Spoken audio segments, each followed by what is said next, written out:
Est-ce que vouloir être autonome, indépendant, et donc indirectement vouloir tout faire tout seul, c'est toujours quelque chose de positif? Oui, ça pousse à l'autonomie, oui, ça permet de prendre ses responsabilités, ça c'est très chouette. Mais parfois, ça fait qu'on reste enfermé dans ses problèmes parce qu'on n'a pas, une vision extérieure. On considère que, ce serait nous rabaisser que, demander, de l'aide, demander du soutien, demander, un coup de main.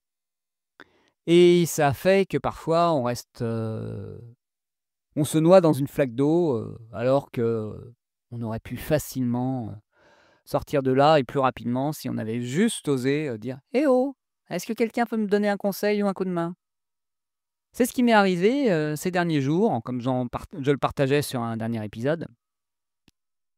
Heu, j'ai eu une petite remontée émotionnelle qui traînait depuis une bonne semaine et là, je me dis: «Ouais, moi tout seul, j'arrive pas à m'en sortir». Donc là, je vais demander à une amie, avec qui, le courant passe bien et où on se file souvent des coups de main de m'aider, ce qui est pas dans mes habitudes. J'ai l'habitude, encore plus quand c'est dans l'état émotionnel, encore plus vu que c'est mon cœur de métier et ma compétence, de ne pas oser demander en me disant: «Ouais, mais tu sais, tu es quand même quelqu'un qui accompagne les gens, tu devrais savoir faire pour toi». Ouais, mais c'est facile de faire pour les autres et des fois pour soi, on n'a pas les ressources, on a des angles morts, on a des parties qui résistent tellement que c'est dur, d'arriver à s'en dissocier, d'arriver à avoir assez de recul pour, se donner les bons conseils. Et donc heu et donc je me suis autorisé à demander un coup de main, à faire passer en premier aussi, d'une certaine manière, parce qu'habituellement c'est plutôt moi qui l'aide qu'elle qui m'aide, en proportion de temps, je parle pas en qualité, mais voilà. Et hem et donc j'ai souvent tendance à préférer être, au service des autres que recevoir. Ce qui est aussi un biais qui peut poser souci, souvent dans et qui fait des fois, les personnes qui sont assez, ferventes du burn-out et du surmenage. Parce que à force de porter tout sur les épaules, au bout d'un moment, il y a plus d'énergie, au bout d'un moment, il y a un côté, défensif, ras-le-bol qui se réveille et donc qui est pas obligatoirement des plus, nourrissants et des plus, équilibrés et des plus sains.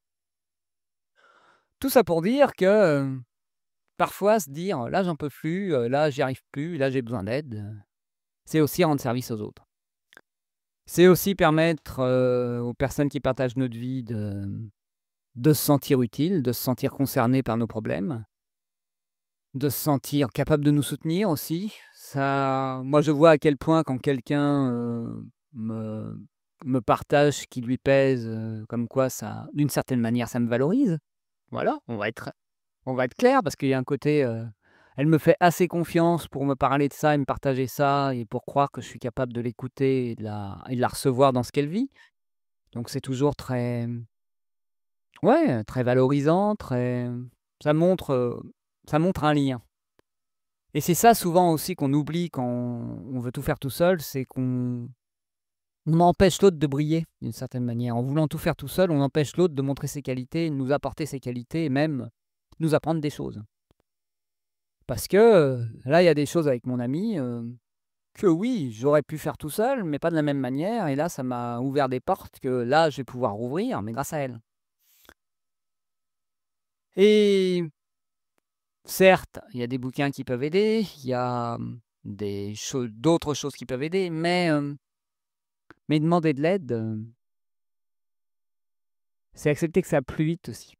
Parce que vouloir tout faire tout seul, il y a un côté,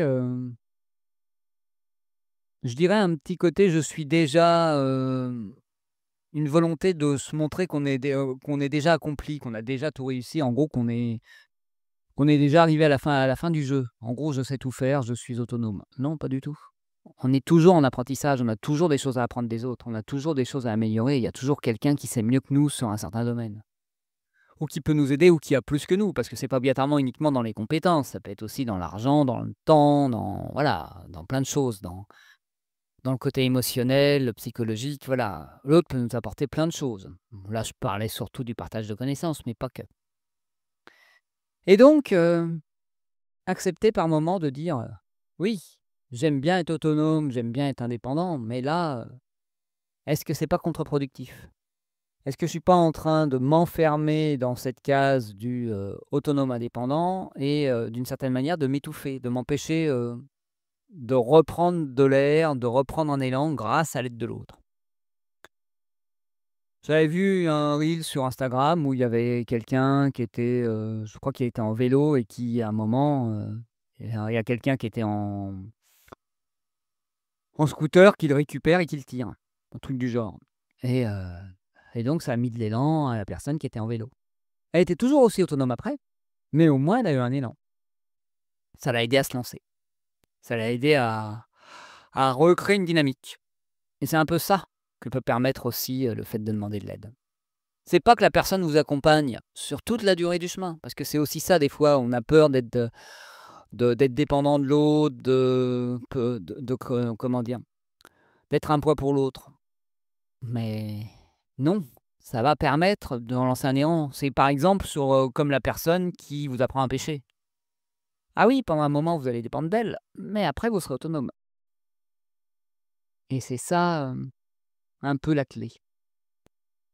Voilà ce que j'avais envie d'échanger avec vous aujourd'hui et donc comme d'habitude, si vous avez besoin que quelqu'un vous apprenne à savoir demander de l'aide et à savoir aussi prendre soin de vous et à savoir aussi, quand vous vous enfermez dans un cercle vicieux, n'hésitez pas à me contacter parce que c'est quand même un peu ma zone de génie et à me contacter donc par mail à pierre@osetretoi.fr ou en message privé sur les réseaux sociaux. Et d'ici peu, il y aura une offre clairement visible sur un site web ou ailleurs. Je vous le promets. Je ne sais pas encore dans combien de temps, je laisse le temps faire en me bottant un peu les fesses.